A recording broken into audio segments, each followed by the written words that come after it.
People are probably gonna get mad at me for saying this, but pretty girls hang out with pretty girls because you can't take ugly girls places. I made a pretty bold statement a while ago saying that I refuse to be friends with ugly people and none of my friends are ugly.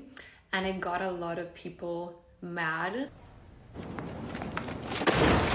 On this channel, we talk about a lot of crazy internet trends, but one of the most dramatic internet sagas in the last few years was definitely the entire pretty privilege debate. And then it also morphed into the ugly privilege debate. The pretty privilege trend originally got huge around summer 2021, and the topic is still going crazy online all the way up until today in 2025. This is because there are so many differing opinions around pretty privilege. Some people think it's not real. Some people think pretty privilege is real, but has a ton of drawbacks. And then now a lot of people say that ugly privilege is better than pretty privilege. And before we deep dive into pretty privilege and ugly privilege, thank you guys all so much for watching today's video. And please make sure to like the video and comment below if you've ever heard about these debates. And please subscribe to help us reach our goal of 20,000 amazing subscribers on this channel. And now back to the topic at hand. First, let's have a little refresher course on the entire pretty privilege debate. So at the beginning of 2021, pretty privilege videos started popping off all over TikTok. I honestly think this stemmed because people were extremely bored and chronically online during the pandemic. And then we saw people like Charli D'Amelio and Addison Rae and other TikTokers get extremely famous, and they became like millionaires and might even be billionaires.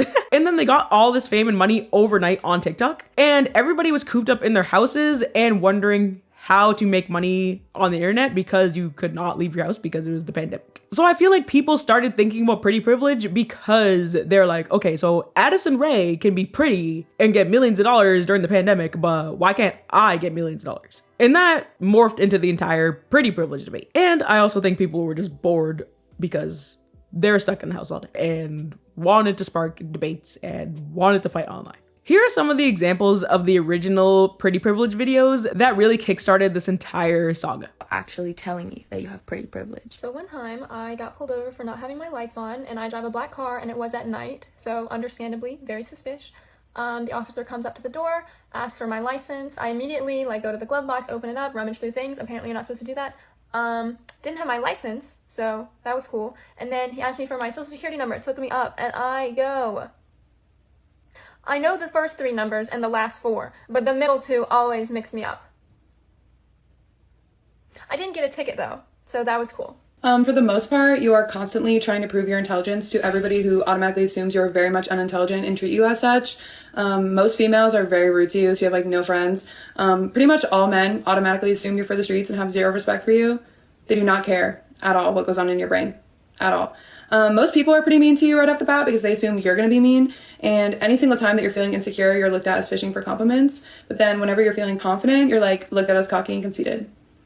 The men at the gas station do come through with a genuine ego boost sometimes, but then you're actually just fearing for your actual life. Okay, so it is actually crazy the amount of red carpet VIP events I've gotten into, considering I'm kind of a nobody.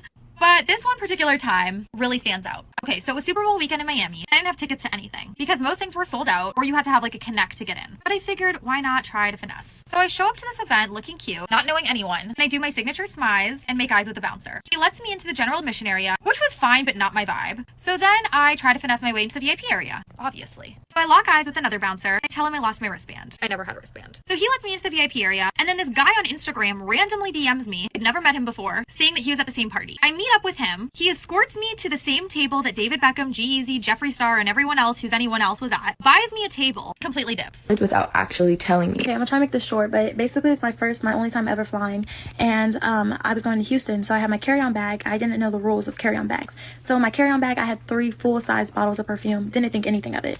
So it goes through the machine to get scanned, and as soon as it gets underneath the scanner, it starts beeping and flashing, going off. All the workers start looking crazy. They grab my bag, take it off real quick. They grab me out the line, take me off with the bag. I'm panicking at this point. I'm like, what's going on? Someone tell me what's in my bag, because at this point I need to know. So this guy, he starts patting me down and checking me, and he opens my bag to check my bag. Well, the perfumes are right there because I didn't know it was an issue, so I didn't try to hide them or nothing. And he's just like, what are you doing? You can't have these. And I'm like, my bad, take them. I don't want no problems. And so he's like, no, I'm not going to take them. And he hides them deeper in my bag. And he's like, it was a false alarm. She's good. Let her go. There have actually been scientific studies on pretty privilege that confirm that it is a real thing. And pretty privilege is also similar to the halo effect. Pretty privilege can rear its beautiful head, oh brother, this guy stinks! in a conventionally attractive person's career, their social interactions, and in the way that they're perceived in general. Attractive people may be hired more easily, receive higher salaries, and be promoted faster than people that are not considered conventionally attractive. And conventionally attractive people might also be given higher grades in school even if they didn't really earn them. They may also experience more positive social interactions, build stronger social networks, and find it easier to form relationships. And they may also be perceived as more competent, likable, and trustworthy, even if they're not. This is similar to the halo effect, which refers to a cognitive bias where people attribute positive qualities to individuals based on physical attractiveness. Basically, people can be like, OMG, she's so pretty, she must be so nice. But you really don't know if she's nice, you're just basing that off of her prettiness. The disadvantages of pretty privilege can be that attractive people might experience pressure to maintain their appearance, and this can lead to anxiety and body dissatisfaction. A lot of people think that the disadvantages of pretty privilege are just a big myth, or they think that the disadvantages exist, but they're just small issues blown way out of proportion, and they think that pretty people are just trying to find something to complain about, basically. But let me know what you guys think. Do you think that pretty privilege is a bad thing or a good thing? In my opinion, I think a real disadvantage could be similar to the halo effect, but instead of associating good things with being pretty, people could associate negative things with being pretty. For example, thinking that pretty people are dumb or not to take them seriously. And then obviously we're not really gonna get into that whole topic when people victim blame and be like, oh, well, what were you wearing? You know, that whole entire thing. I think the best example in 2025 to prove that pretty privilege is a real thing is Sabrina Carpenter's glow up. And Sabrina Carpenter was always pretty, and she really doesn't look that different, really, if you really think about it. But it's just her stylist enhancing her image by changing her hair and makeup slightly, and the rest is history. And obviously her music talent is also coupled with this, but her new glow up really contributes to her new success. The pretty privilege TikTok trend ended up sparking an insane amount of debates, and people were duking it out in TikTok comment sections and TikTok stitches, and it was just an all-out brawl. It was a crazy time. And it spilled over to every other platform and didn't just stay on TikTok. Pretty privilege, like, I get it's a thing, but no one talks about like pretty trauma and the things that come from like being in that. I went on a date like a few days ago, and I really hope this blows up because honestly I'm hoping that this guy sees this video. I kept saying over and over again on the date, please don't watch my social media, please don't judge me for my social media. He finally asked like, are you just lying on social media? And I was like, no, I don't. And then he said something that made me cry. I never once looked at your social media and how beautiful you are and thought that you were stupid. Then he told me about a girl he knew in high school and how all the boys would say that she was just the dumbest person around, even though she was in all AP classes, she was just beautiful. I started bawling because I realized most people don't care if I'm smart or not because I'm just a pretty face. And I might not struggle with body image issues, but I have so much insecurity and feeling like my personality does not have value. So thanks to the guy that actually cared about my personality and not my looks for once. Okay, I want to get serious for a second. I want to talk about pretty privilege. So growing up, I wasn't really considered like quote unquote pretty. I don't believe pretty is a thing. It's just, you know, how society puts it.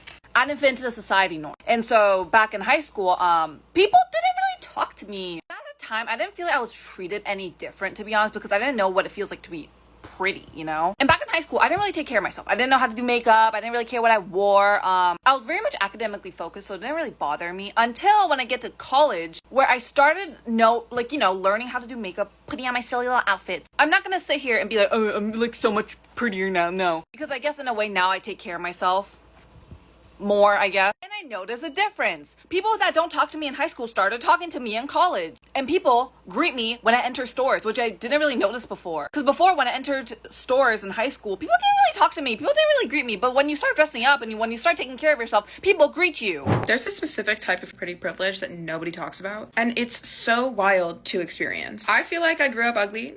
I won't lie. Like, I did not feel pretty growing up at all. And now I finally feel pretty. Like, I do feel like I like the way I look. And we are just strictly talking like conventional beauty standards right now, but like I lost weight, my skin got clear, I grew up my hair, I got better style, and I honestly just like had that inner confidence. And I do think that plays into a lot of your physical appearance as well. I changed a lot about myself in order to look pretty. Now I feel like I do experience pretty privilege at times. And every time I experience it, I'm like, what? Me? Are you sure? Because I kind of almost always see my old self in me now. It's almost this feeling of like not feeling worthy of having the pretty privilege. It feels like I'm deceiving people. It's like people will call me pretty and I'll be like, oh, you just don't know that I'm ugly. What is that? Obviously, this is a toxic mindset. Duh, we know that. I am not saying this to normalize it. I'm just saying this to like be honest about the way I feel. Maybe other people can relate. I don't know. Also, my girlfriend got me Rare Beauty blush for Christmas and I still haven't tried it. So I think I'm gonna try it today. I feel like it's gonna be so pretty. Oh my god, I used so much. But yeah, I don't know. This is not to say that I don't feel like I'm pretty and I always feel like I'm like tricking somebody. But I do feel like it's still like a level of like kind of shock almost, you know? Because I feel like I was perceived as somebody who wasn't pretty for so long. It was very obvious. So it's like now that I feel pretty and my appearance has changed, it's hard because it's like I don't feel like I accepted that old version of myself and healed. I just feel like I changed and now I feel better about myself. You know what I'm saying? And like receiving things out of pretty privilege just like validates the fact that I don't really have to deal with those old emotions because I don't experience life the same way as I did back then, if that makes sense. But it never fully works because I inevitably will have a bad day. I start to get insecure and I see myself as like my old self. And since I haven't healed those feelings, I just like push it away.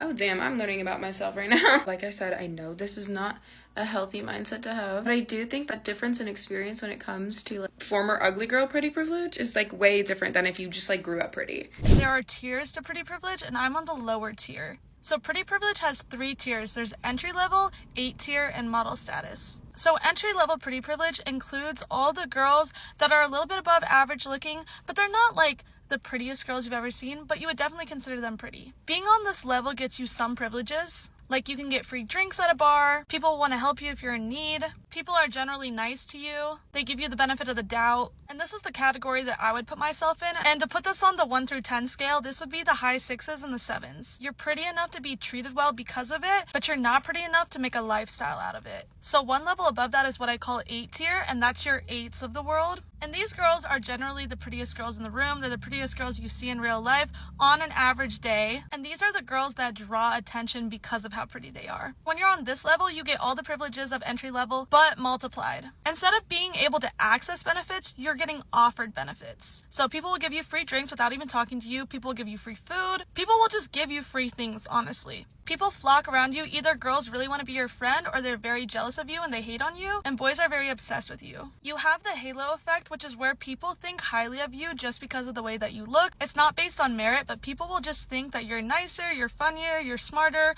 all because of the way that you look. These girls are immediately likable because of how pretty they are, and they experience the world differently than everybody else does. And the final pretty privilege tier is model status. And that's going to be your 9s and 10s. These are going to be the people that you almost never see in real life. These are the people that you see on social media, that you see on your TV. These are models, these are celebrities, these are influencers. These people make a living off of how pretty they are. They have the halo effect times 1,000, and people want to do things for them just because of how pretty they are. They can get almost anything for free. They can get anywhere for free. They can get into the upper echelon of society just because of the way that they look.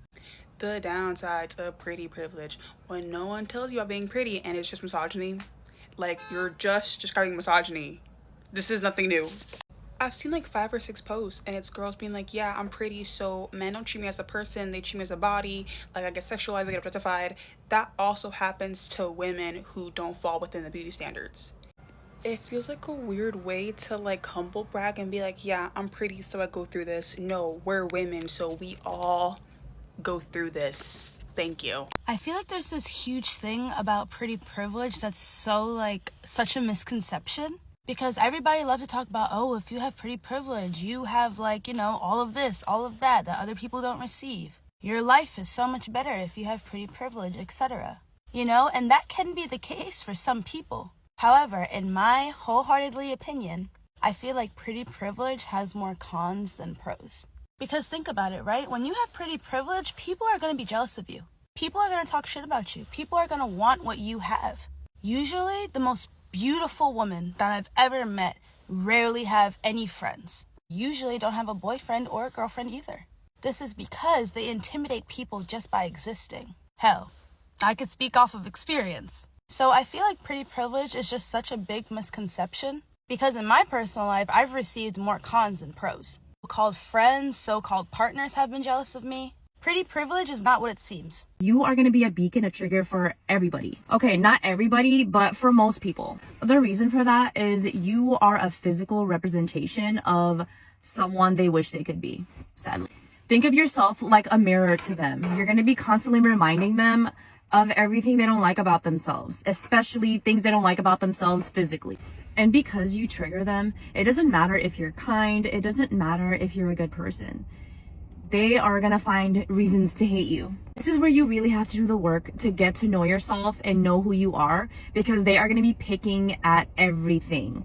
For example, your character. Even if you think you're doing right by people, they're gonna find something wrong with the things you do. You're gonna be held to like a very, very high standard, a standard that they don't even hold upon themselves. And the girls that get it.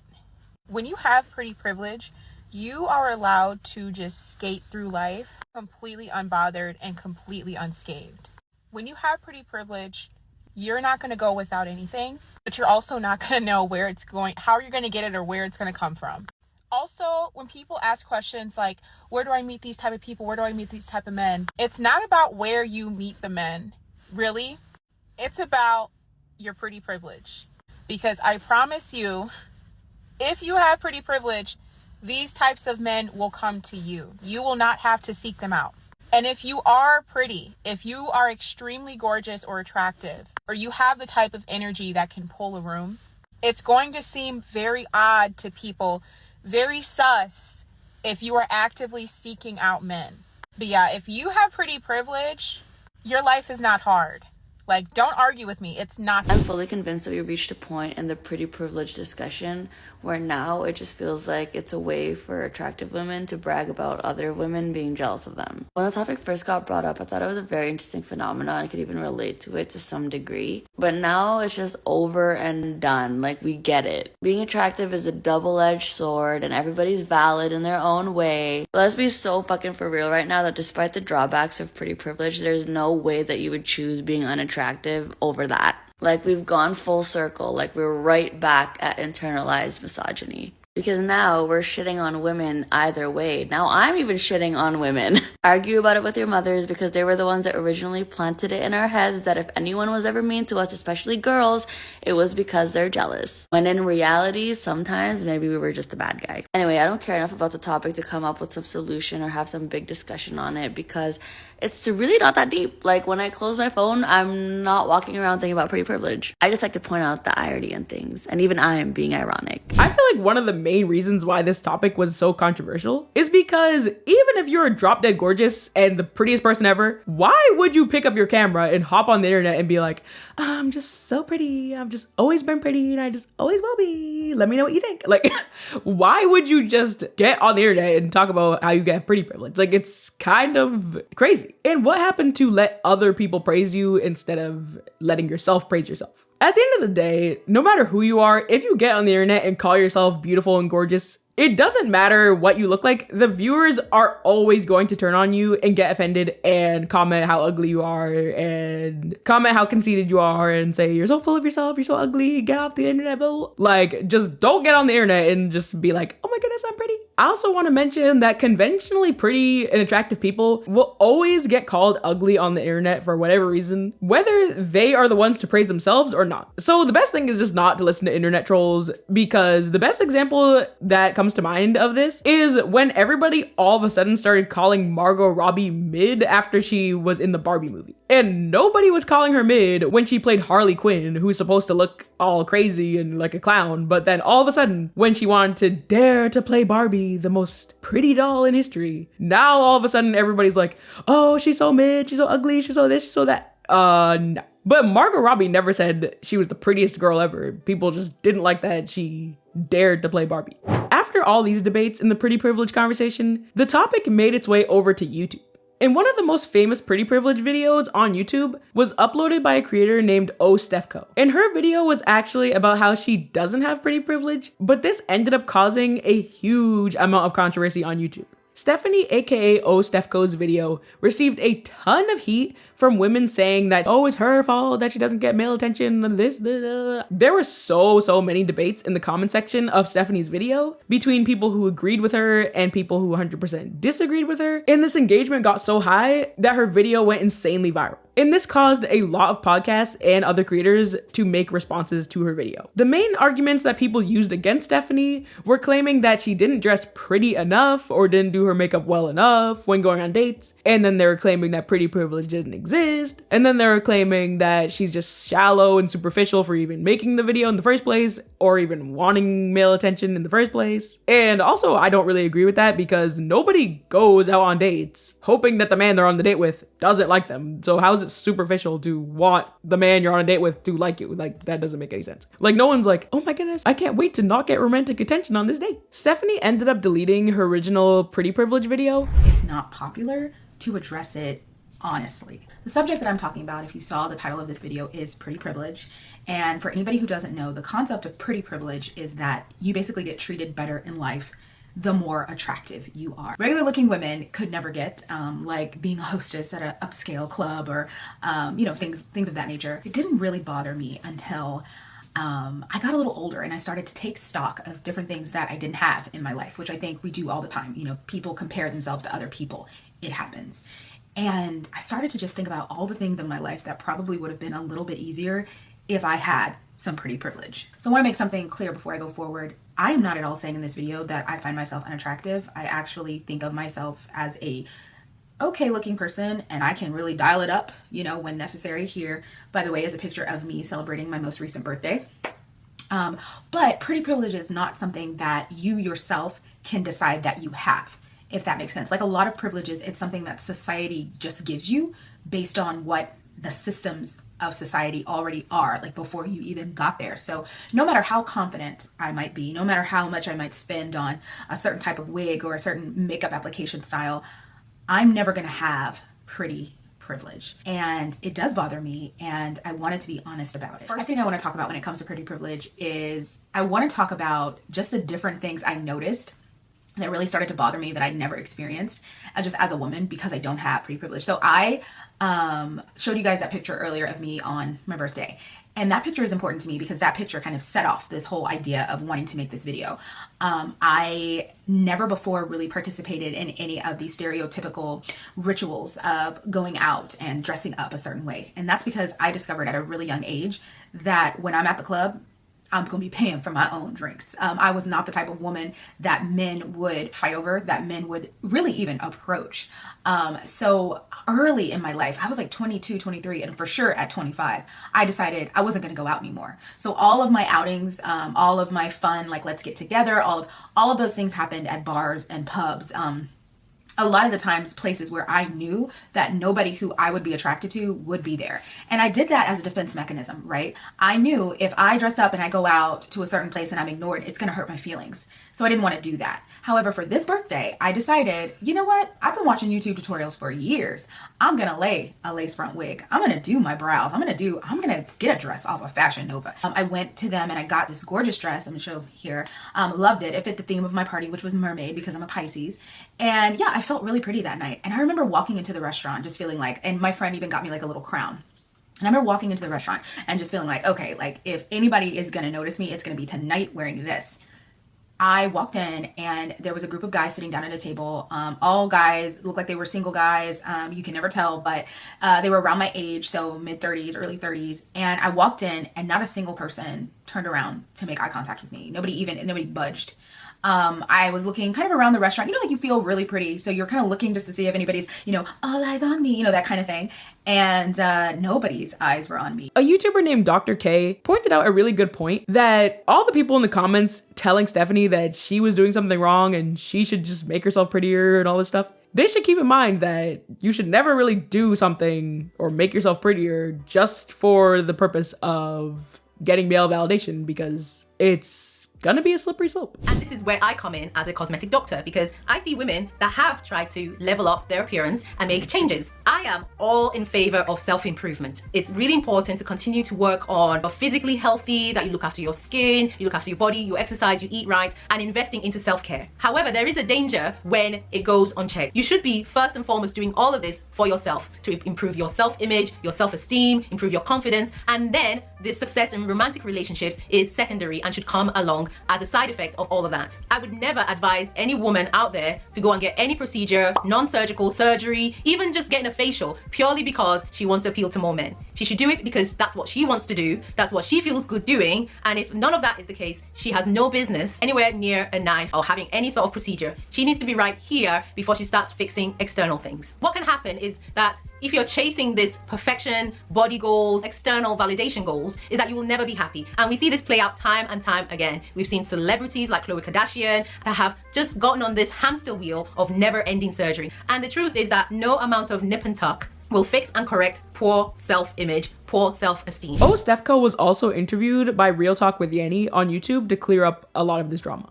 People shouldn't invalidate a story just because it makes them uncomfortable because they feel it might be adding to a negative rhetoric that exists. That's not even true. Like, it's like, so if you were offended by it, it's like, well, what are you ascribing to? Do you find Black women undesirable? Like, so is that why you have a problem with someone being honest about ...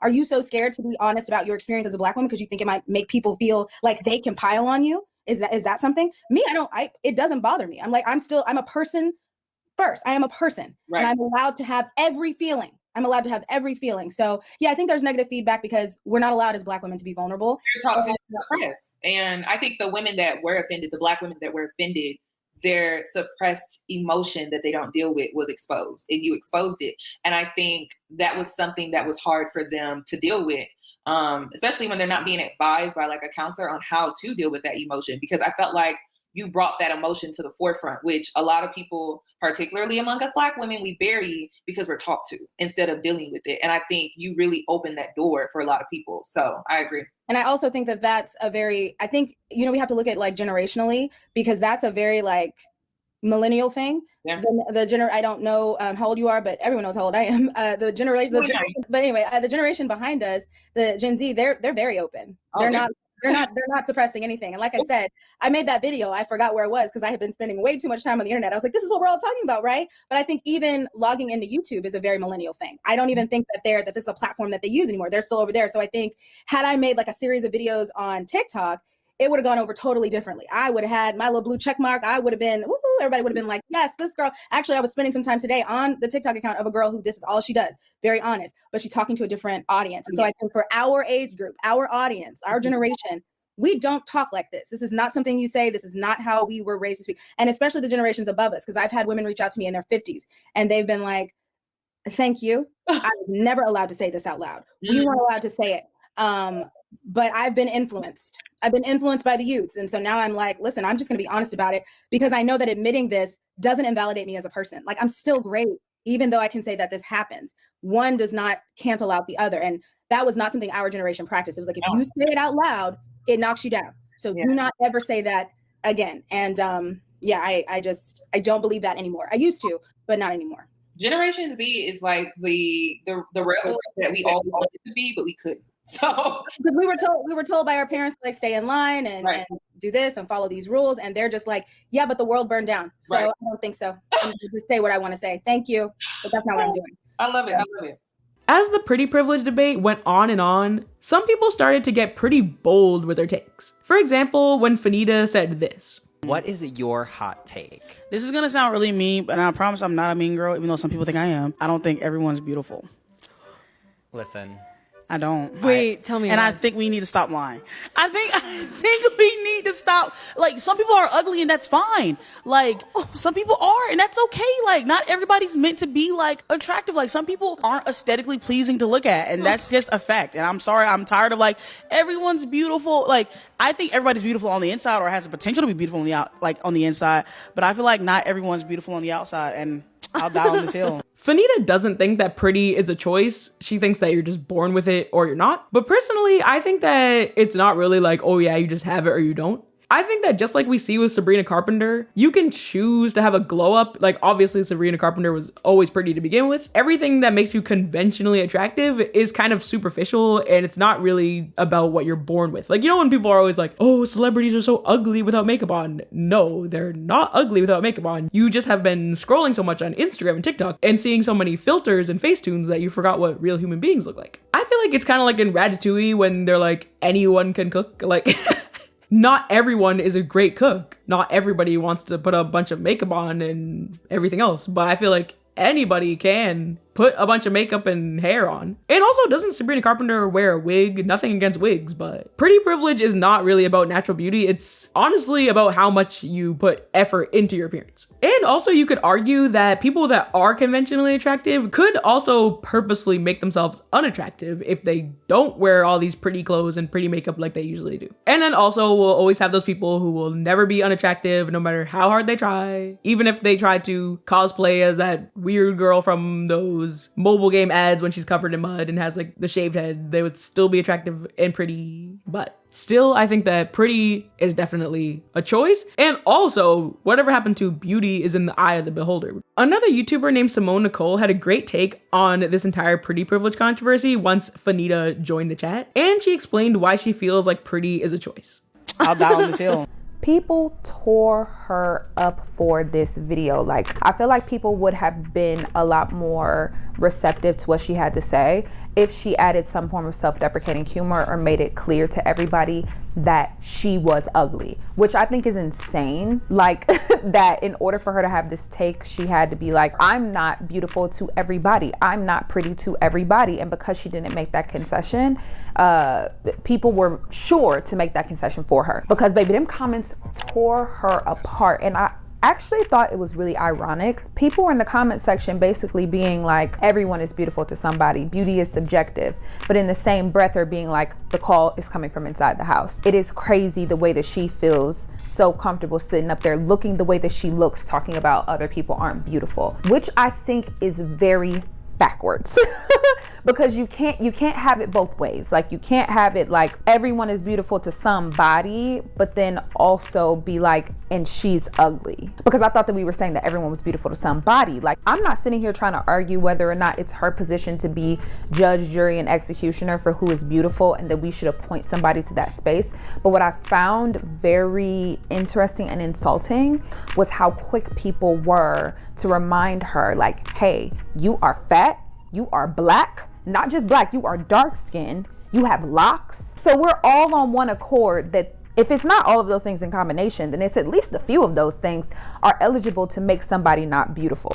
I think that if what Fanita said came out of someone else's mouth, someone that is more conventionally attractive, we wouldn't be as mad. How many interviews have we seen of very conventionally attractive women being and saying mean things like this? But we shrug our shoulders, we talk about how they're ugly on the inside and that the outside is only going to get them so far, and then we move on. But the vitriol pointed at Fanita is very much rooted in, I think, less anti-blackness, definitely more fat phobia. Because let's keep it real, if a Lori Harvey sat there and was saying the exact same things that she did, people would be irritated at it, but they would just be looking at her like, she's beautiful and this is her opinion. And I feel like we respect the opinions of beautiful people, and we let a lot of things that people that are closer to the beauty standard slide, as opposed to someone else that we perceive as not being that. And Fanita even said so herself. She talks about how she's always been this person, which is true. Being beautiful is a choice. Being pretty is a choice. There are certain natural features about me that does make it easier for me to lean into the idea of choosing to be beautiful. I was not validated by others until I was probably about 19 or 20 years old. But that did not stop me from living unapologetically as myself. Usually the people that I liked the most never liked me back and were looking at a girl that looked nothing like me, that actually looked like the antithesis of me. And if I would have let that rule me, I wouldn't have moved the way that I did. I decided if I wasn't going to get love from others, I had to get it from myself. I believe that a big part of my perceived beauty is also the energy that I radiate. I work very hard to make others around me feel good and feel seen. I want to be a light in every single room that I walk into. And that is the sprinkle in me and my personality and the experience of me. This can all go away tomorrow and I still have this. That took a lot of work to build, and it is not something that can be taken away from me. And that is another thing that I'm referring to when I be telling y'all that beauty is a choice. I want y'all to remember, I know that we say it a million times, beauty is so subjective. After this, in August 2024, a new side of this debate emerged, which was ugly privilege. Ugly privilege became viral when a TikToker named Sarah said that she feels like being conventionally unattractive is actually beneficial. In Sarah's video, she says that she doesn't think that she's ugly, but men think that she's ugly, and to her that's a privilege because men leave her alone. Sarah got a lot of positive feedback on her video, and a lot of women commented that they feel the exact same way as her. A lot of people said that they love not being perceived by men. I just wanted to come on and talk a little bit more about what I mean when I say I have ugly privilege, because I've talked about it in a few videos, and I tend to get a lot of similar responses. A lot of people will come on the comments and say, oh, but you're not ugly, you're pretty. And firstly, thank you for comments like that. It's really, really kind, and it's really nice to see. But when I say I have ugly privilege, it's not that I necessarily think I'm an ugly individual. That's not what I mean, because I've been told plenty of times throughout my life that I'm pretty. But when I say I have ugly privilege, what I mean by that is men, in general, don't find me attractive. For the most part, men think I'm ugly, and they leave me alone. And to me, that's a privilege. And how do I know men aren't attracted to me? Because they're not flirting with me, they're not hitting on me, they're not trying to get my phone number, they're not asking me out. Like, men in real life mostly leave me alone. It's very rare that I get male attention in real life, which is why it makes me so friggin' uncomfortable when it happens.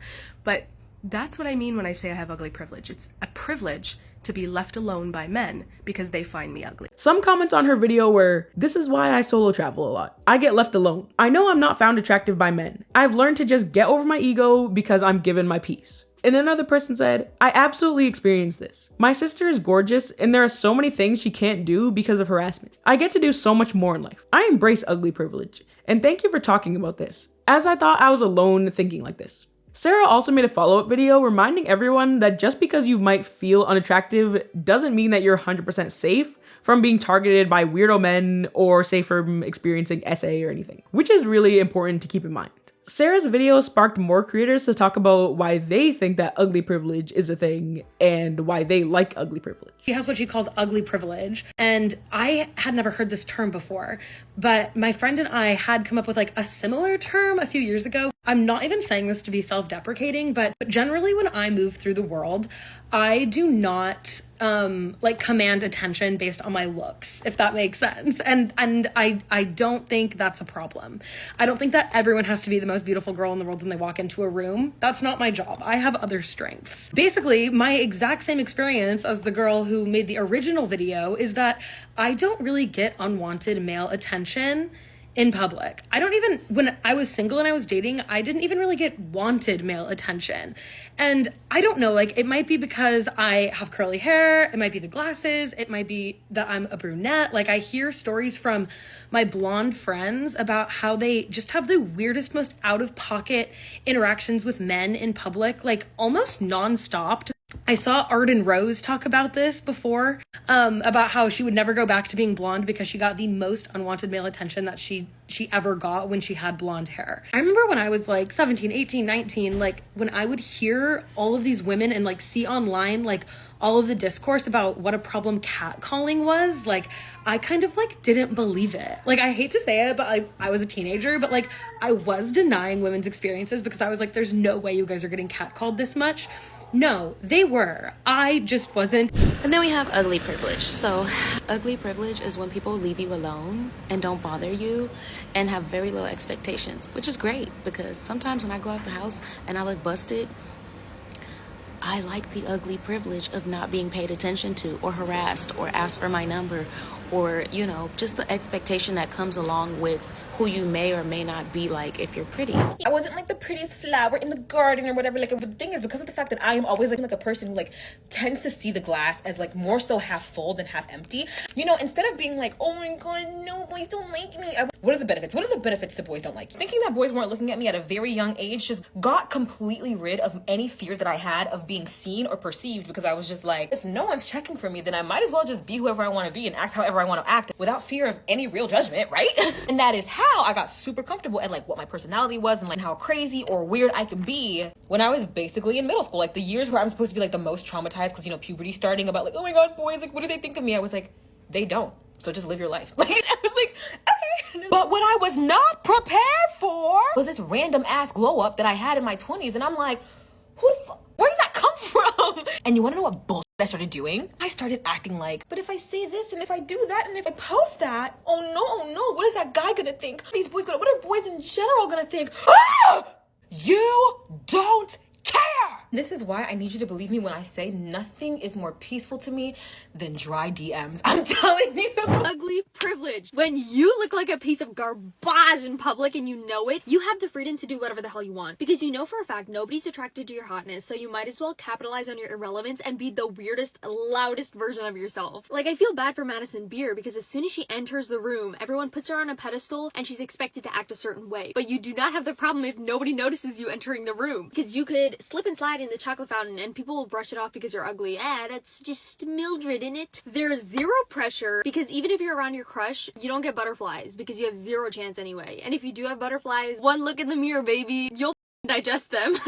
As soon as you accept yourself as an average person, you're just allowed to enjoy the world a lot more. Because it's not our job to be pretty, it's our right as human beings on earth to enjoy pretty things. And just think about the things you love and people you look up to. They're probably a little ugly, maybe a lot ugly, but like they're still important, like they're still memorable. You know what I'm saying? But I want to know how you guys feel about all these different topics about pretty privilege, ugly privilege. And thank you guys so much for watching. And please make sure to leave a like on the video and subscribe for more videos like this. And I'll see you guys all in my next video. Bye guys.